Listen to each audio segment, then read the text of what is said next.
लोकशाही गणराज्याचे आद्य प्रवर्तक तथागत गौतम बुद्ध यांना वंदन. भारतीयच्या संविधानाचे शिल्पकार, धम्मचक्र प्रवर्तक आणि जगात ज्यांना हार्डकोअर डेमोक्रॅट म्हणून मानलं जातं असे परमपूज्य डॉक्टर बाबासाहेब आंबेडकर, त्यांना विनम्र अभिवादन. आदरणीय या समारोहाचे अध्यक्ष प्रदीपजी गायकवाड, मंचावर उपस्थित अतिथी वक्ता प्राध्यापक भडके आणि आपण सर्व, आपणा सर्वांना साधुवाद, विनम्र अभिवादन, सप्रेम जय भीम आणि आजच्या या प्रसंगी मंगलकामना.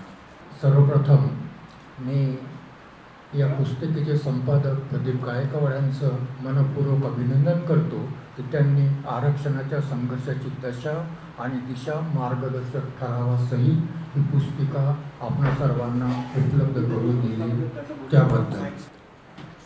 1951 साली संसदेमध्ये भारताचे पहिले विधिमंत्री माननीय डॉक्टर बी. आर. आंबेडकर संविधानात पहिलं संशोधन प्रस्तुत करतात. संविधानामध्ये ते 15(4) म्हणून उपलब्ध आहे, ज्याला आपण शिक्षण विषयक आरक्षण असं म्हणतो. ते न्यायालयाचा निर्णय बदलण्यासाठीचं संशोधन होतं आणि चर्चेमध्ये डॉक्टर बाबासाहेब आंबेडकर म्हणतात, न्यायालयाला उद्देशून, I am bound to obey your decision but I am not bound to respect it. असंच आपल्याला हा जो निर्णय आहे, ज्या निर्णयावर आपण विचार करणार आहोत त्याविषयीही बोलता येईल.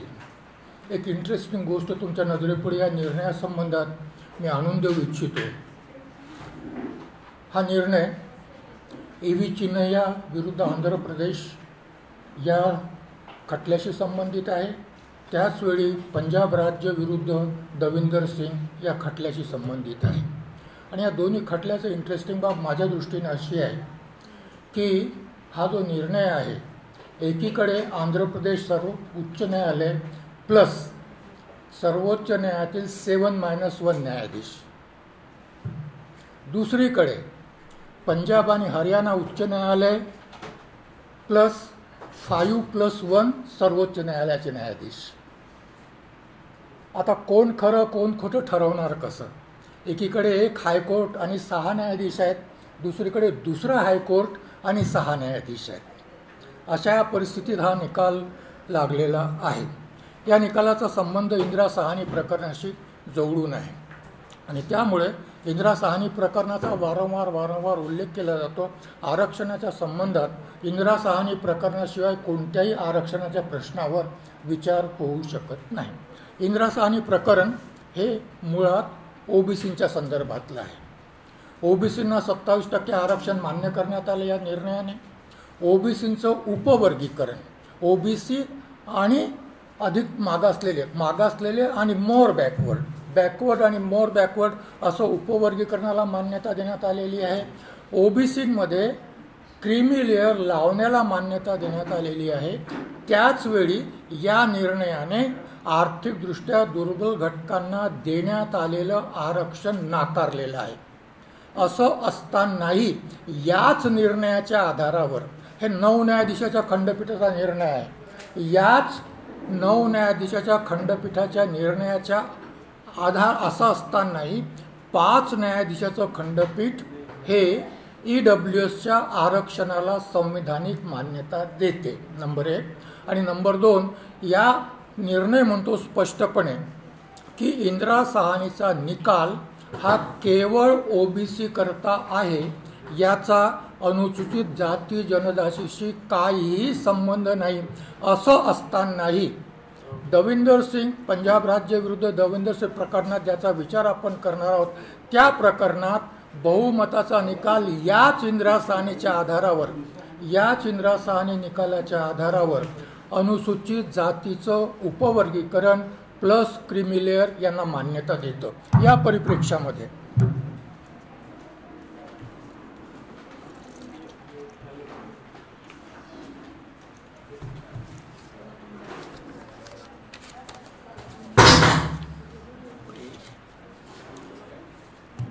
परिप्रेक्ष्यामध्ये जर हा निकाल समजून घ्यायचा असेल तर A.V. चिन्नय्या समजून घ्यावा लागतो.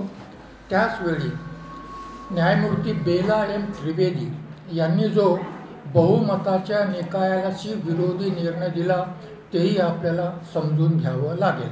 त्या निर्णयाच्या शेवटी त्या म्हणतात, तेवढंच मी सांगेन, त्या म्हणतात, माझं असं स्पष्ट मत आहे की E.V. चिन्नय्या 5 न्यायाधीशाच्या पीठाने प्रस्थापित केलेला कायदा योग्य असून तो कायम करण्यात यावा. 5 न्यायाधीशाचं खंडपीठ म्हणतं की अनुसूचित जातीचं उपवर्गीकरण संविधानाला मान्य नाही. बेला त्रिवेदी म्हणतात की हा निर्णय कायम राहावा, बहुमताने दिलेला निर्णय संविधानाला मान्य नाही. याच खंडपीठावरचे एक न्यायाधीश न्यायमूर्ती पंकज मित्तल ज्यांचा निर्णयही विस्ताराने वाचणं आवश्यक आहे. ते म्हणतात, या देशाची प्रगती व्हायची असेल तर या देशाच्या प्रगतीसाठी केवळ मेरिट आणि मेरिटच असलं पाहिजे, बाकी कोणत्याही क्रायटेरिया लावल्या जाऊ नये. आणि मेरिट तेही प्रस्थापित अर्थाने, कारण मेरिटचे अर्थ वेगळे वेगळे लागतात. त्यानंतर ते पददलित वर्गांना सातत्याने तथाकथित म्हणून संबोधतात. पददलित वर्गांना सातत्याने तथाकथित म्हणून समजतात. त्यांची मान्यता आहे की जर आरक्षण देण्यात येत आहे त्या आरक्षणाने तथाकथित मनुवादी जाती व्यवस्था पुन्हा प्रस्थापित होत आहे. इथे स्पष्टपणे म्हणतात, तथाकथित मनुवादी जाती व्यवस्था पुन्हा एकदा प्रस्थापित केली जात आहे. त्या निर्णयामध्ये ते वर्ण व्यवस्थेचं समर्थन करतात आणि आवर्जून सांगतात की वर्ण व्यवस्था ही गुणकर्मावर आधारित होती, जन्मावर आधारित नव्हती. आणि वर्ण व्यवस्था आणि आजची जी जाती व्यवस्था आहे या दोन बाबी भिन्न आहेत.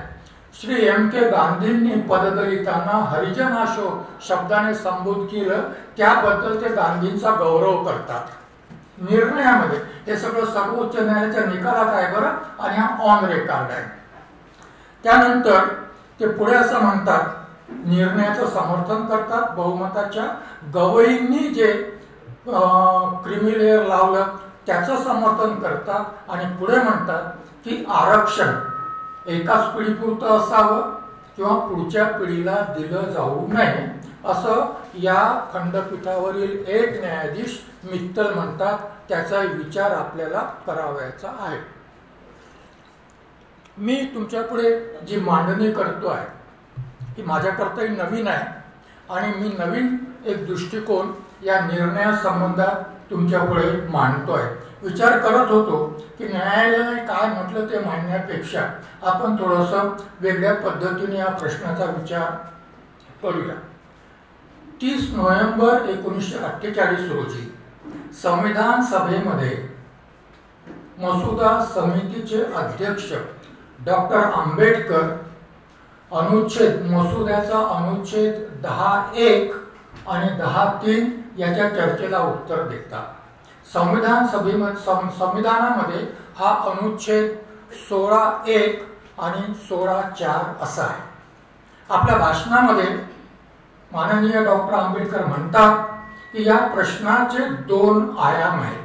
एक आयाम संधीच्या समानतेच्या सिद्धांताची प्रस्तावना करणं आणि दुसरा आयाम आहे आतापर्यंत काही शतकांपासून ज्या समाज घटकांना शासन प्रशासनात पर्याप्त अंडरलाईन, कारण हा शब्द अनुच्छेद 16(4) मध्ये सुद्धा आहे, पर्याप्त प्रतिनिधित्व दिलं गेलं नाही, त्यांना पर्याप्त प्रतिनिधित्व देण्यात यावं. हे 2 आयाम या प्रश्नाशी जुळलेले आहेत. आणि मग पुढे असं म्हणतात की मूळ मसुदा जेव्हा संविधान सभेने स्वीकृत केला तेव्हा त्या मसुद्यात बॅकवर्ड शब्द नव्हता, मागासवर्ग हा शब्द नव्हता. मसुदा समितीने अर्थात डॉक्टर आंबेडकरांनी तो शब्द सुधारित मसुद्यात, संशोधित मसुद्यात स्वतःच्या जबाबदारीवर बॅकवर्ड शब्द त्या अनुच्छेदामध्ये ठेवलेला आहे. कारण असं की प्रतिनिधित्व द्यायचं असेल पर्यायाने आरक्षण द्यायचं असेल कोणाला, ज्यांना संधीची समानता नाकारण्यात आलेली आहे त्यांना प्रतिनिधित्व द्यायचं असेल, आरक्षण द्यायचं कोणाला हा प्रश्न येईल. आणि म्हणून त्याला क्वालिफाय करण्याकरता बॅकवर्ड हा शब्द त्या अनुच्छेदामध्ये प्रविष्ट करण्यात आलेला आहे आणि त्याला संविधान सभेने मान्यता दिलेली आहे. अनुच्छेद 16(4) मध्ये त्याचा उल्लेख नागरिकांच्या ज्या कोणत्याही मागासवर्गाकरता असा करण्यात आलेला आहे. याचाच या बॅकवर्डचा उल्लेख अनुच्छेद 16(4) मध्ये काय आहे, नागरिकांच्या ज्या कोणत्याही मागासवर्गाकरता. पहिलं संशोधन संविधानामध्ये प्रविष्ट केल्यानंतर त्या संशोधनामध्ये अशी टर्म उपयोगात आणलेली नाही. सो 15(4) मध्ये त्याऐवजी 15(4) काय म्हणतं, अन्य मागासवर्ग, सामाजिक आणि शैक्षणिक दृष्ट्या मागासलेले वर्ग आणि अनुसूचित जाती आणि अनुसूचित जाती असं 15(4) म्हणतं. त्यानंतर हे संशोधन आल्यानंतर जेव्हा जेव्हा आरक्षणासंबंधात विचार केला जातो तेव्हा अनुच्छेद 15 मध्ये मागासवर्गाचं 3 प्रवर्गामध्ये जे क्लासिफिकेशन केलेलं आहे, अन्य मागासवर्ग, अनुसूचित जाती आणि अनुसूचित जाती, हेच प्रवर्गीकरण अनुच्छेद 16(4) लाही लागू होतं अशी सर्वसामान्यपणे सर्वोच्च न्यायालयाची आणि आमची सर्वांची मान्यता आहे. कारण आमचे 16(4) जेव्हा आम्ही विचार करतो त्यामध्ये अन्य मागासवर्ग प्लस अनुसूचित जाती प्लस अनुसूचित जनजाती यांचा समावेश आहे अशी मान्यता आहे. आणि मग जसं मी म्हटलं की या 4 टर्म्स आपल्या पुढे आहेत, मागासवर्ग, अन्य मागासवर्ग, अनुसूचित जाती आणि अनुसूचित जनजाती. या सर्वांचा अर्थ वेगळा वेगळा आहे आपल्याला माहित आहे. त्याच वेळी अन्य मागासवर्ग, अनुसूचित जाती आणि अनुसूचित जनजाती यांना आयडेंटिफाय करण्याच्या क्रायटेरिया वेगळे वेगळे आहेत. मागासवर्गांना कसं आयडेंटिफाय करावं अनुच्छेद 340 ठरवेल. अनुसूचित जातींची व्याख्या आधीच करण्यात आलेली आहे, भारत सरकार 135च्या अनुरूपाने तीच आपण स्वीकारलेली आहे. अनुसूचित जनजातींना आयडेंटिफाय करण्याकरता क्रायटेरिया वेगवेगळ्या आहेत. हे सांगायचं कारण असं की ओबीसीला जर एखादा सिद्धांत लागू झाला, आवश्यक नाही तो अनुसूचित जातीला लागू होईल, आवश्यक नाही की अनुसूचित जनजातीला लागू होईल. आपण अनुसूचित जातीविषयी विचार करतो आणि मग तो विचार करताना असं दिसेल आपल्याला की अनुसूचित जातीशी संबंधी वर्गीकरण आणि क्रिमिलेअरचा विचार करताना 1932 साली पददलित वर्गाची व्याख्या करण्यात आली. भारतीय मताधिकार समितीच्या अहवालामध्ये सब्जेक्ट टू करेक्शन आहे, मी जी माहिती मांडतोय ती सब्जेक्ट टू करेक्शन, कारण ही माहिती मी त्याच निकालातून घेतलेली आहे, अन्य सोर्स माझ्याकडे नाही आहे आणि म्हणून सब्जेक्ट टू करेक्शन. कदाचित ज्या समितीचा मी उल्लेख करतोय तिलाच आपण सायमन कमिशन म्हणत असू आणि त्या सायमन कमिशनचा अहवाल आहे. त्यामध्ये पददलित वर्गाची व्याख्या अशी मांडण्यात आलेली आहे, should not include primitive or aboriginal tribes, nor should it include those Hindus who are only poor and in other ways backward but are not regarded as untouchables. कोणाकोणाला वगळण्यात यावं अशा पद्धतीची व्याख्या. आदिम जातींना वगळण्यात यावं, हिंदू धर्मातील जे गरीब आहेत म्हणून मागासलेले समजले जातात त्यांना वगळण्यात यावं आणि हिंदू धर्मातील अन्य मागासवर्ग पण जे अस्पृश्य नाहीत त्यांनाही वगळण्यात यावं आणि अशा पद्धतीने अस्पृश्यांची अनटचेबलची एक व्याख्या करण्यात आलेली आहे. हिंदू समाज ज्यांना अस्पृश्य मानतो त्या जाती, अशा प्रकारची ही व्याख्या आहे. आणि मग अस्पृश्यता हा या वर्गाकरता, या जातींकरता एक होमोजिनियस क्रायटेरिया बनतो आणि जिथे होमोजिनिटी आहे त्याचं उपवर्गीकरण होऊ शकत नाही असे सर्वोच्च न्यायालयाचे निर्णय म्हणतात. मग ही होमोजिनिटी तिथून आली. होमोजिनिटी कशाच्या आधारावर, सजातीयता असा शब्द त्याला आपण वापरू, ही कशाच्या आधारावर आलेली आहे, आम्ही सर्व अस्पृश्य आहोत अनुसूचित जातीमध्ये असलेल्या सर्व जाती अन्य लोकांच्या तुलनेने, आमचा आपसात काय संबंध आहे ते नाही, अन्य लोकांच्या तुलनेने आम्ही सगळे अस्पृश्य आहोत. आणि मग डॉक्टर बाबासाहेब आंबेडकरांनी जेव्हा बॅकवर्ड हा शब्द वापरला तेव्हा समाजाची अशी उभी विभाजणी झालेली आहे, बॅकवर्ड आणि नॉन बॅकवर्ड किंवा सामान्य वर्ग. आणि मग बॅकवर्ड करता संधीची समानता मागताना, बॅकवर्ड करता आरक्षणाचा अधिकार मागताना, पर्याप्त प्रतिनिधित्व मागताना अंतिमतः डॉक्टर, ते मी पुढे मांडतोय, नंतर पुढे जातोय मी, 1931च्या जनगणनेमध्ये तत्कालीन जनगणना आयुक्त हटन यांनी अस्पृश्यतेचे 9 निकष निर्धारित केलेले होते. आणि मग या 9 निकषाच्या आधारावर अस्पृश्य कोणाला म्हणावं हे ठरवण्यात आलं. आणि मग 1935च्या कायद्यामध्ये त्या आधारावर अनुसूचित जातीची व्याख्या करण्यात आली. अनुसूचित जाती याचा सिंपल अर्थ असा आहे, अनुसूची म्हणजे शेड्यूल, त्या शेड्यूलमध्ये समाविष्ट जाती कशाच्या आधारावर, ज्या या 9 निकषाच्या आधारावर अस्पृश्य मानल्या जातात त्या जाती. क्रायटेरिया काय आहे, हे सगळे अस्पृश्य आहेत. क्रायटेरिया हा आहे की हे सगळे अस्पृश्य आहेत आणि त्या आधारावर ज्या ज्या जाती अस्पृश्य मानल्या जातात, कोणाकडून, जे अस्पृश्य नाहीत त्यांच्याकडून मानल्या जातात, त्या आधारावर या जातींची सूची तयार करण्यात आली आणि त्यांना अनुसूचित जाती म्हटलं गेलं. ज्या जातींचा समावेश अनुसूचीमध्ये आहे त्या जाती, ज्या जातींचा समावेश शेड्यूल मध्ये आहे त्या जाती, आणि आधार आहे अस्पृश्यता. हीच व्याख्या थोड्याफार फरकाने संविधानाच्या अनुच्छेद 366 खंड 25 मध्ये देण्यात आलेली आहे. फरक फक्त एवढा आहे की त्या 1935च्या कायद्यामध्ये महामहिम, सम्राट, महामहिम आणि त्याची परिषद असा उल्लेख आहे. इथे आपण राष्ट्रपती शब्द वापरलेला आहे, कारण बाबासाहेबांचं 4 नोव्हेंबर 1948 भाषण वाचलं तर तिकडे राजा राणी जो कोणी असेल तो महामहिम, त्याला आपण इकडे राष्ट्रपती म्हणतो आणि अशा पद्धतीने ते वर्णन केलेलं आहे. आणि त्यामुळे इथे राष्ट्रपती शब्द वापरलेला आहे. व्याख्या तशीच आहे, समान आहे साधारणपणे. त्यानंतर अनुच्छेद 341 1 आणि 2 हे या निकालाच्या संबंधात अत्यंत महत्वाचे अनुच्छेद आहे.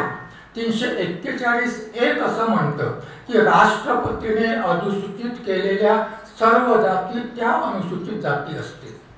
राष्ट्रपती निर्णय घेणार कशाच्या आधारावर, त्या व्याख्येच्या आधारावर, आणि राज्याचा संबंध असेल तर तिथल्या गव्हर्नरशी कन्सल्ट करून निर्णय घेणार की अनुसूचित जातीत कोणत्या जातीचा समावेश व्हावा, आणि त्या आधारावर राष्ट्रपती एक सूची तयार करेल जी फायनल असेल. फायनल असेल याचा अर्थ असा की त्या सूचीत राष्ट्रपतीलाही बदल करता येत नाही, नंतरच्या अधिसूचनेने राष्ट्रपतीलाही बदल करता येत नाही. अनुच्छेद 341 2 असं म्हणतो, या सूचीत बदल करावयाचा असेल तर अधिकार केवळ संसदेला आहे आणि तोही कायदा करून. अधिकार केवळ संसदेला आहे, तोही कायदा करून. बदल याचा अर्थ 341 2 जर वाचलं तर एखादी जात समाविष्ट करावयाची असेल किंवा एखादी जात वगळायची असेल तर पार्लमेंटच्या कायद्याने हा बदल केला जाईल. आणि मग याचा अर्थ वेगवेगळे खंडपीठ सर्वोच्च न्यायालयाचे वेगवेगळा लावलेला आहे. एक खंडपीठ असं म्हणतं की या 2 अनुच्छेदाच्या आधारावर 341 1 आणि 2च्या आधारावर राज्यांना अनुसूचित जातीमध्ये कोणतीही दखल देण्याचा, टिंकरिंग शब्द वापरण्यात आलेला आहे. कोणता शब्द वापरण्यात आलेला आहे, टिंकरिंग. कोणताही बदल करण्याचा कार्यपालिकेच्या दृष्टिकोनातून किंवा वैधानिक दृष्टिकोनातून कोणताही अधिकार नाही, असे काही न्यायालयाचे निर्णय म्हणतात. त्याच वेळी काही न्यायालयाचे निर्णय असं म्हणतात की संसदेला केवळ अनुसूचित जातीत एखादी जात समाविष्ट करण्याचा किंवा तिथून वगळण्याचा अधिकार देण्यात आलेला आहे. आणि उपवर्गीकरण म्हणजे एखादी जात वगळली जात नाही किंवा जात समाविष्ट केली जात नाही. त्यामुळे अनुच्छेद 341(1) आणि 2 उपवर्गीकरणाला बाधक नाही असे अर्थ लावण्यात आलेले आहेत. परंतु चेन्नैया म्हणतो की राज्याला अधिकार नाही. बेला त्रिवेदी म्हणतात राज्याला अधिकार नाही.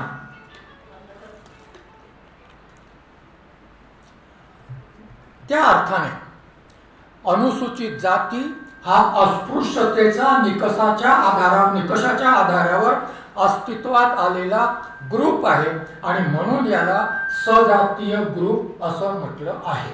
त्यानंतर याला एक शब्द वापरण्यात आलेला आहे या निर्णयामध्ये, ज्याला CONGLOMARAT कॉंग्लोमेरेशन, आणि त्याचा मी डिक्शनरी मिनिंग पाहिला, याला सपिंडन म्हणतात. आम्ही एकाच पिंडाचे आहोत कारण आम्ही सगळे अस्पृश्य आहोत.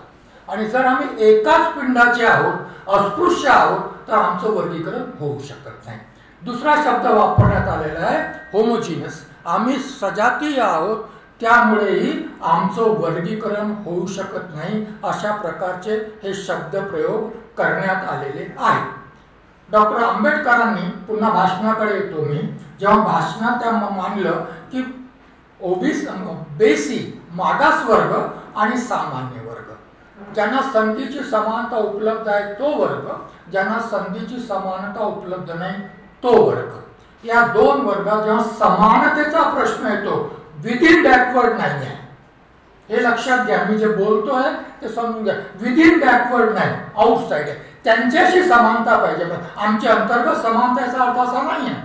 बाबासाहेबांनी ही जी सगळं काही मांडणी केलेली आहे ही त्या वर्गाच्या परिप्रेक्षात आहे, त्या वर्गाच्या तुलनेने आहे ज्यांना संधीची समानता प्राप्त आहे आणि ज्यांना संधीची समानता प्राप्त नाही. अंतर्गत विविध जाती असल्या तरी त्या समानता आहे असमानता हा प्रश्न बाजूला ठेवून we are a homogeneous group, आम्ही एक संघ समूह आहोत अशा पद्धतीची मांडणी आहे. आणि समाजाचं विभाजन केलेलं आहे या बॅकवर्ड शब्दाने. बॅकवर्ड नाही ते आणि बॅकवर्ड आहे ते. बॅकवर्डना समानता पाहिजे त्यांच्या तुलनेने, आणि त्यामुळे मग बॅकवर्डच्या अंतर्गत काय स्थिती आहे याचा विचार यामध्ये नाही आहे.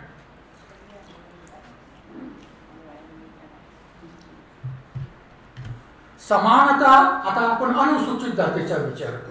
अनुसूचित जातीमध्ये आपण पाहिलेलं आहे की अस्पृश्यता मूळ आधार आहे. यामध्ये जाती आहेत, या जातीमध्ये परस्परात काही सामाजिक असमानता आहे या सिद्धांताला मान्य नाही, कारण सगळे अस्पृश्य आहेत.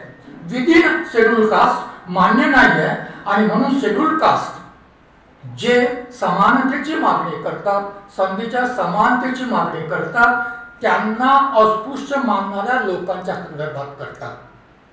विदिन शेड्यूल कास्ट नाही करत. आणि मग हा आधार असल्यामुळे, हा अस्पृश्यतेचा आधार असल्यामुळे हा एक होमोजिनस ग्रुप झालेला आहे. आणि त्यामुळे मग याच्याकरता दोन शब्द वापरण्यात आलेले आहेत. एकाला लीगल फिक्शन म्हटलेलं आहे आणि दुसऱ्याला त्याचवेळी डीमिंग फिक्शन असा शब्द प्रयोग करण्यात आलेला आहे. लीगल फिक्शन आणि डीमिंग फिक्शन. अनुसूचित जाती असा शब्द अस्तित्वात नव्हता. अनुसूचित जाती हा शब्द अस्तित्वात आणण्यात आलेला आहे. अस्तित्वात नसलेली एखादी संकल्पना कायद्याच्या प्रयोजनार्थ अस्तित्वात आणली जाते आणि ती खरी आहे असं मानलं जाते, त्याला लीगल फिक्शन म्हणतात. पुन्हा सांगतो, अस्तित्वात नसलेली एखादी संकल्पना कायद्याच्या प्रयोजनार्थ अस्तित्वात आणली जाते आणि ती खरी आणि वास्तव आहे असं मानलं जातं. अशा प्रकारची संकल्पना अनुच्छेद 341(1) आणि 341(2) ने निर्माण केलेली आहे असं मानलं गेलेलं आहे. आणि म्हणून हा होमोजिनस ग्रुप आहे, म्हणून हा सपिंडक समूह आहे, म्हणून याचं वर्गीकरण केलं जाऊ शकत नाही. हा बेसिक सिद्धांत आम्ही मान्य करतो. डॉक्टर बाबासाहेब आंबेडकरांनी 30 नोव्हेंबर 1948 जे भाषण दिलं त्या आधारावर, याला नेमका हा बहुमताचा निर्णय आणि गवई साहेबांचा निर्णय याला नेमका विरोध करतो. ते नंतर थोडक्यात मी सांगेन जर वेळ असेल तर. दुसरा राहिला प्रश्न की विदिन शेड्यूल कास्ट असमानता असल्यामुळे काही जातींना पर्याप्त प्रतिनिधित्व नाही. आमची मान्यता अशी आहे की हा अनुच्छेद जेव्हा अस्तित्वात आला तेव्हा शेड्यूल कास्टचा प्रतिनिधी प्रशासनात जेव्हा जातो तो आपल्या जातीचा प्रतिनिधी म्हणून जात नाही, तो शेड्यूल कास्टचा प्रतिनिधी म्हणून जातो. म्हणून त्याला जातीचं लेबल लावणं चुकीचं आहे. त्याला जातीचं लेबल लावणं चुकीचं आहे. तो शेड्यूल कास्टचा प्रतिनिधी म्हणून जातो आणि त्याच्यावर एवढंच दायित्व आहे की त्यांनी संविधानाशी बांधिलकी स्वीकारून शासनाच्या निर्णयात सहभागी होताना किंवा शासनाचे निर्णय कार्यान्वित करताना त्याने आपल्या जातीचं नाही तर अनुसूचित जातीचं आणि व्यापक समाजाच्या हिताचं संवर्धन करावं एवढी त्याची अपेक्षा आहे. आणि त्यामुळे आतापर्यंत जेवढे अधिकारी झालेले आहेत त्यांनी कधीही केवळ आपल्या जातीचा विचार केलेला आहे, न्यायमूर्ती गवई सहित सगळे विचार केलेला आहे असा त्यांच्यावर आरोप लावला जाऊ शकत नाही. आता या निर्णयाच्या संबंधात बहुमताचा निर्णय प्लस न्यायमूर्ती गवई थोडक्यात मांडेन मी. निर्णय असं म्हणतो की उपवर्गीकरणासाठी 2 सिद्धांताची गरज आहे. पहिला सिद्धांत असा की विभेद करण्याकरता तर्कसंगत आधार पाहिजे. विभेद कोणाच्या अंतर्गत? विधिन अनुसूचित जाती. हे अंडरलाईन करा. मी बाबासाहेबांच्या परिप्रेक्षामध्ये जी मांडणी करतोय विधींचा प्रश्न नाही आहे. बाबासाहेबांपुढे संविधान सभेपुढे विधींचा प्रश्न नाही आहे, हा बाहेरचा प्रश्न आहे. ही जी मांडणी करते न्यायालय हे खंडपीठ ते विधीन करतं. काय म्हणतं की अनुसूचित जाती अंतर्गत जातीमध्ये असमानता आहे हे प्रथम प्रस्थापित करावं आणि असमानता असल्यामुळे संधीची समानता नाकारली गेलेली आहे म्हणून त्यांना अपर्याप्त प्रतिनिधित्व प्राप्त नाही, म्हणून त्यांना पर्याप्त प्रतिनिधित्व प्राप्त व्हावं याकरता वर्गीकरण. हा सिद्धांत या न्यायालयाच्या निर्णयातून मांडण्यात आलेला आहे. आता जेव्हा असमानता आहे, हेट्रोजिनस ग्रुप आहे असं मानलं जातं तेव्हा या असमानतेचा विचार आपल्याला करावा लागेल. ही असमानता या निर्णयाची मांडलेली आहे. त्याचे 3 आयाम सांगितलेले आहेत त्यांनी. इन्फरन्सेस 3 आयाम. नंबर 1 सामाजिक असमानता, नंबर 2 आर्थिक असमानता आणि नंबर 3 शैक्षणिक असमानता. आणि मग विदिन शेड्यूल कास्ट सामाजिक असमानता विद्यमान आहे, विदिन शेड्यूल कास्ट आर्थिक असमानता विद्यमान आहे, विदिन शेड्यूल कास्ट शैक्षणिक असमानता विद्यमान आहे म्हणून समान संधी नाकारली जाते विदिन शेड्यूल कास्ट आणि म्हणून उपवर्गीकरण करण्यात यावं. ज्या जातींना समान संधी नाकारण्यात आलेली आहे त्या जातींच्या प्रतिनिधित्वाकरता राज्याला हे प्रस्थापित करावयाचं आहे की विदिन शेड्यूल कास्ट असमानता आहे. माझं इंटरप्रिटेशन असं आहे की आम्ही सर्व अस्पृश्य होतो आहोत. आजही संविधानाने अस्पृश्यता नष्ट केली तरी समाजातील अस्पृश्यता नष्ट झालेली नाही आहे म्हणून आजही आम्ही अस्पृश्य आहोत. त्यामुळे विदिन शेड्यूल कास्ट इतरांच्या दृष्टीने सामाजिक असमानता विद्यमान आहे हे मान्य करणं शक्य नाही. काय मान्य करतोय मी? विदिन शेड्यूल कास्ट अनुसूचित जातींच्या अंतर्गत आम्ही सर्व अस्पृश्य असल्यामुळे विदिन शेड्यूल कास्ट आमच्यात सामाजिक असमानता आहे हे आम्ही मान्य करू शकत नाही. राहिला प्रश्न आर्थिक आणि शैक्षणिक असमानतेचा. 1931च्या पूर्वी ही असमानता समाजामध्ये विद्यमान होती, आमच्या समाजातही विद्यमान होती. आरक्षण लागू झालं तरी ही समानता विद्यमान आम्ही नाकारत नाही. अनुसूचित जातीमध्ये आर्थिक आणि शैक्षणिक समानता आहे असं आम्ही मान्य करतो आहे, आम्ही नाकार. असमानता विद्यमान आहे आणि आरक्षण असेल नसेल तरीही ही आर्थिक आणि शैक्षणिक असमानता कायम राहणार आहे कारण याला अनुसूचित जातीतील असमानता कारण नाही आहे. याला या समाजाने स्वीकारलेली या देशाने स्वीकारलेली शैक्षणिक आणि आर्थिक व्यवस्था कारण आहे. या देशाने स्वीकारलेली शैक्षणिक आणि आर्थिक व्यवस्था कारण असल्यामुळे आर्थिक आणि शैक्षणिक असमानता सर्वच समाजात आहे, सर्वच समाज घटकामध्ये आहे. त्यामुळे त्या असमानता अनुसूचित जातीमध्येही आहे. त्यामुळे अनुसूचित जातीमध्ये विदिन अनुसूचित जाती संधीची समानता उपलब्ध असतानाही काही जातींना पर्याप्त प्रथम मिळालं नसेलही. आता त्याचा अर्थ समजून घ्या की संधीची समानता याचा व्याख्या, याचा अर्थ डॉक्टर आंबेडकर 30 नोव्हेंबर 1948च्या भाषणामध्ये सांगतात. ते असं म्हणतात, संधीची समानता याचा अर्थ जो अर्ह आहे, क्वालिफाईड आहे, पात्र आहे, त्या प्रत्येक व्यक्तीला अर्ज करण्याचा, परीक्षा देण्याचा, इंटरव्ह्यूला उपस्थित राहण्याचा समान अधिकार म्हणजे संधीची समानता. काय म्हटलेलं आहे बाबासाहेबांनी? जो पात्र आहे, एज्युकेशनल क्वालिफिकेशन ज्याच्याकडे, त्याला त्या सर्वांना अर्ज करण्याचा, त्या सर्वांना परीक्षा देण्याचा आणि त्या सर्वांना मुलाखतीकरता उपस्थित राहण्याचा समान अधिकार, याला संधीची समानता म्हटलेली आहे. आता आर्थिक आणि शैक्षणिक मागासलेपणामुळे काही जातीतील उमेदवार अर्ह होत नसतील तर, वास्तवता आहे ते क्वालिफाईड होत नसतील तर, याकरता संविधानात, याकरता सर्वोच्च न्यायालयाच्या अनेक निर्णयात उपवर्गीकरण हा उपाय सांगण्यात आलेला नाही. त्याऐवजी जे अशा दृष्टीने शैक्षणिक आणि सामाजिक आर्थिक दृष्ट्या मागासलेले आहेत त्यांच्याकरता अतिरिक्त सकारात्मक कृती शासनाने करावी असा संविधानाचा आदेश आहे. महाराष्ट्रामध्ये अनेक मंडळं कशाकरता स्थापन झालेली आहेत?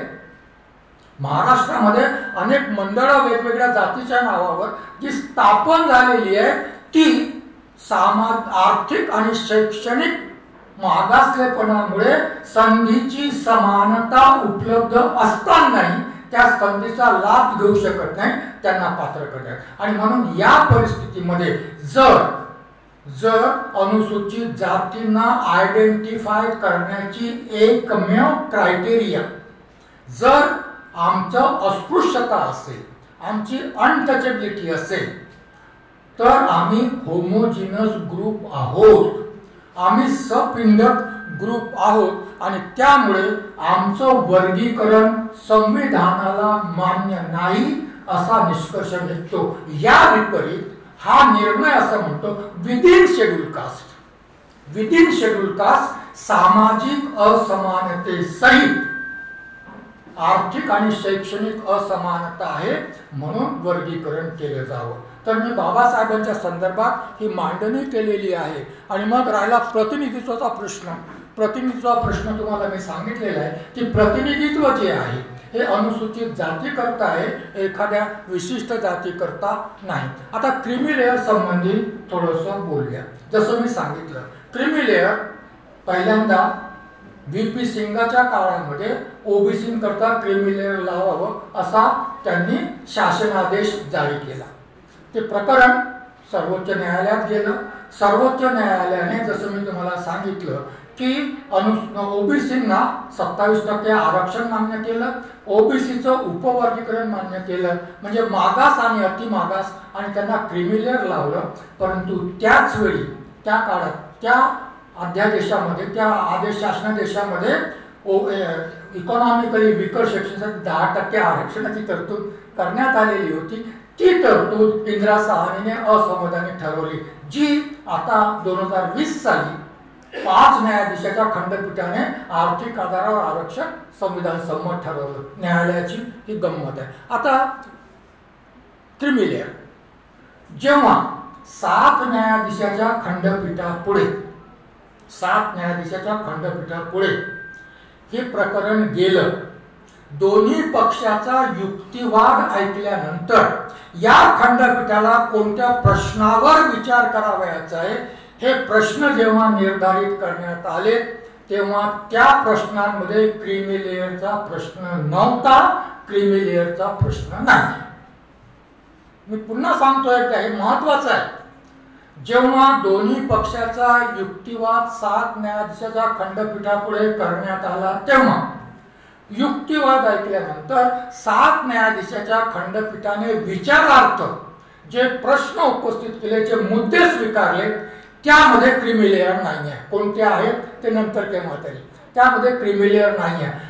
न्यायमूर्ती गवईंना प्रश्न विचारावासा वाटेल की जर विचारार्थ प्रश्नच नाही तर तुमच्या निर्णयात क्रीमी लेअर आलं कुठं? हा पहिला प्रश्न विचारला जावा की नाही?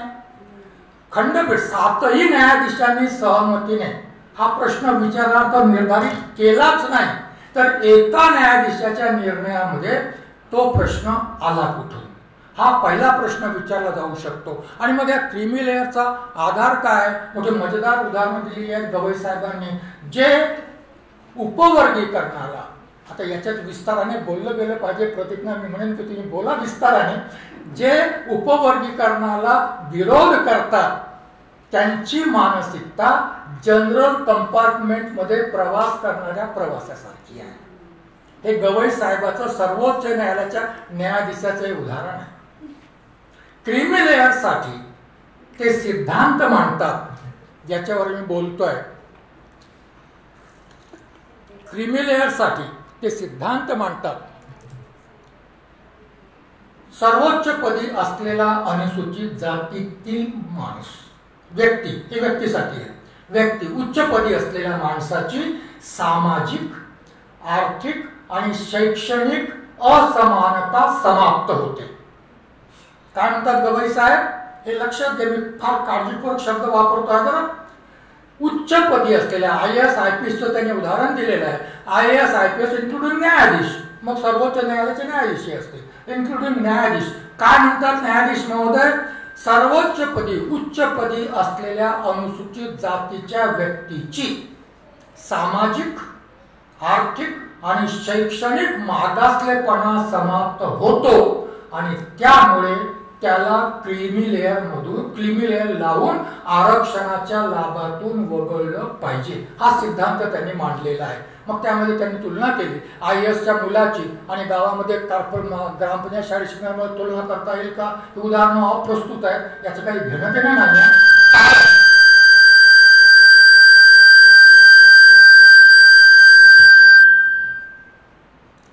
कारण आपण अनुसूचित जातीविषयी बोलतो आणि मग हे आपण मान्य केलं पाहिजे की उच्चपदी असलेल्या व्यक्तीची आर्थिक आणि शैक्षणिक उन्नती झाल्यामुळे आर्थिक आणि शैक्षणिक मागासलेपण समाप्त होत असेल, हे आपण मान्य करूया. आर्थिक आणि शैक्षणिक मागासलेपण समाप्त होतं, परंतु याचा अर्थ सामाजिक मागासलेपण समाप्त होत असा होत नाही. याचा अर्थ सामाजिक मागासलेपण समाप्त होतं असा होत नाही. सरळ प्रश्न माझ्यासारखा सामान्य माणूस विचारू इच्छित, जर माझं सामाजिक मागासलेपण समाप्त झालं तर माझी जात बदलायला पाहिजे. सिंपल प्रश्न आहे की नाही? मग मी उच्च जातीत गेलो पाहिजे ना. सामाजिक मागासलेपण जर समाप्त होत असेल तर मी उच्च जातीत गेलो पाहिजे. माझी जात बदलत नाही, तीच जात कायम असते. असेल तर तीच जात कायम असते आणि त्यामुळे तो माणूस, अनुसूचित जातीचा माणूस उच्चपदी असताना व्यवस्थेत असतो तरी त्याच्या प्रति भेदभाव केला जातो. कशाच्या आधारावर? सामाजिक आधारावर. शिक्षण संस्थेत भेदभाव केला जातो. वेमुलाची आत्महत्या किंवा पायल तडवीची आत्महत्या ही त्याची जिवंत उदाहरण आहे. समाजात तर केलाच जातो. माझी जर जात समाप्त झाली असेल तर मला कोणाच्या मुलीशी लग्न करण्याची अनुमती असावी की असू नये? मला मिळते का? नाही, कारण माझी जात सोबत आहे. आणि ही उदाहरणं दिली गेली त्या निर्णयामध्ये. विदेशात गेलेला उच्चपदी असलेला माणूसही जेव्हा भारतात परत येतो आपल्या मुलामुलीच्या लग्नाकरता आपल्या जातीचा वर बदलू शकतो. ही उदाहरणं न्यायालयाच्या निर्णयातली आहेत, काल्पनिक नाही आहेत. आपल्या जातीचा वर बदलू शकतो. याचा अर्थ जात जात नाही. जर जात नसेल तर मागासलेपणा, सामाजिक मागासलेपणा जात नाही. आणि मग सामाजिक मागासलेपणा जात नसेल तर त्या माणसाला क्रीमी लेअर लावून त्या व्यक्तीला आरक्षणाच्या लाभातून वंचित करणं न्याय्य आहे काय? कारण आरक्षण हेचा आधार सामाजिक मागासलेपणा आहे. जोपर्यंत सामाजिक मागासलेपणा, जोपर्यंत सामाजिक असमानता, जोपर्यंत जाती व्यवस्था त्या आधारावर केला जाणारा भेदभाव कायम आहे, तोपर्यंत ज्यांना संधी नाकारण्यात आलेली आहे त्यांची आर्थिक आणि सामाजिक शैक्षणिक उन्नती झाली, या आधारावर त्यांना आरक्षणाच्या लाभातून वंचित केलं जाऊ शकत नाही. म्हणून मग माननीय न्यायमूर्ती गवईंच्या या निर्णयाचं सर्वांनी समर्थन केलं. कोणी असा प्रश्न उपस्थित केला नाही, बेला त्रिवेदींनी त्याचा उल्लेख नाही केला, कोणी असा प्रश्न उपस्थित केला नाही की वा वा, सगळ्यांनी तारीफ केली. आणि मग गवई साहेबांनाच प्रश्न विचारावा आपण, न्यायमूर्ती गवई, सरन्यायाधीश गवईंना. Times of India 2 August 2024 bold तारीफ करताना गवईची, तारीफ करताना, म्हणजे ब्राह्मण लोक मोठे हुशार आहेत, तारीफ करताना महास्मृती म्हणते, म्हणजे त्या महाराने लिहिलेली सांगते आपल्याला, आणि असं भास होतील की आम्ही तारीफ करतो त्या महाराची, संविधान लिहिणाऱ्याची तारीफ करतो. शब्द संविधानात, संविधान सभा डिबेट्समध्ये आहे महास्मृती म्हणून, बरोबर आहे की. तसंच 2 ऑगस्ट 2024ला द लोन दलित जज ऑन द बेंच, काय म्हटलेलं आहे न्यायमूर्ती गवईंना, द लोन दलित जज ऑन द बेंच. आणि व्हेरी करेजसली हा इश्यू, क्रिमिलेअरचा इश्यू हॉट पोटॅटो सारखा आहे, कोणी हाती धरू शकत, या विषयाला डील केलं आणि अत्यंत धैर्याने निकाल दिला की अनुसूचित जातीला क्रिमिलेअर लावण्यात यावं. किती तारीफ करावी टाइम्स ऑफ इंडियाने एका दलित न्यायाधीशाची. ब्राह्मणाने केलं असतं तर असं लिहायचं काही कारण नव्हतं. चंद्रचूडला ब्राह्मण न्यायाधीश नाही म्हटलं गेलं.